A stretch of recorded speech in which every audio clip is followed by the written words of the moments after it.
Clinice's unique psychic ability will tune right into your heart. I was in such a state, especially when I lost my first child. It was all new to me, completely new to me. But I've had a holistic background before that, because I've been through a marriage and a divorce, and I've always looked holistically to help myself. When we have harmony in our hearts, there's no dis-ease, and then it doesn't bring on disease. It brings a quality into our life that is joy and happiness. Why be alone in it?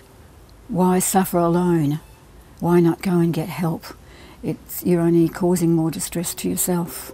We all have to live this life, and none of us get through it scot-free. Something happens, whether big or small, and I feel like there's a need there for people like myself and many others. There's many other healers out there, and we all do it in different ways, and people are all drawn to people that they resonate with. Some people may not resonate with me, but some people will, and I'm there for those people. Yeah, love your life for what it gives you and for what it takes, because it's all a gift. Even when you have loss, I have found for myself that it's been a gift.